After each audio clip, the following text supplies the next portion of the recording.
A 7.1 magnitude earthquake rocking Venezuela, and separate quakes reported in California and Japan. I want to show you some of the video. We are just now getting into it. These chaotic moments on the streets of Caracas, dust filling the air after the capital there in Venezuela felt that intense shaking. You see people walking around, some of them looking confused. A baseball game coming to a halt, people running for safety. You see the light fixture up there swaying, people running for safety to the center of the field.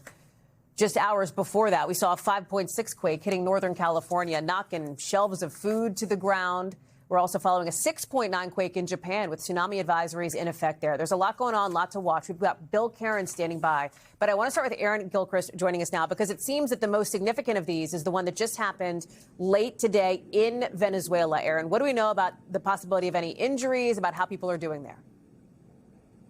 Less than an hour ago, this happened, Hallie, and at this point, there aren't any reports about any serious injuries or any major damage having happened here. But obviously, a 7.1 magnitude earthquake is a major earthquake, and this was one that happened a little after 6 o'clock Eastern time, apparently in the northwestern part of Venezuela. So putting it very much near the coast of Venezuela, the Caribbean coast of Venezuela. There are reports that there could have been some of the shaking felt in parts of Colombia, and as you've been saying, this video that we're seeing now out of the Caracas area, which is more than 100 miles away from where we believe the epicenter of this earthquake was, and still we see the shaking. You see people who felt that shaking running into the streets, getting reports about buildings with cracks potentially in some of these buildings. We've been hearing reports about bottles being knocked off of shelves in stores in this area, and obviously people very much concerned about their safety, running into the streets, trying to get to safe spaces,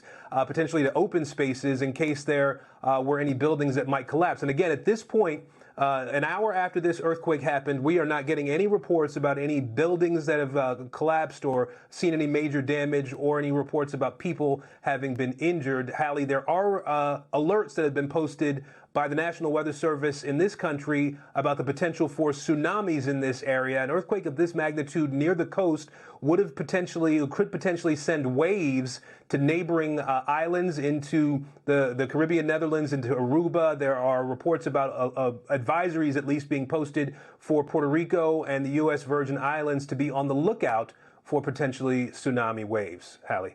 Aaron Gilchrist, we'll look to see if we get more video coming into us, too. I know our teams are on top of that. Aaron, thanks. We thank you for watching. And remember, stay updated on breaking news and top stories on the NBC News app, or watch live on our YouTube channel.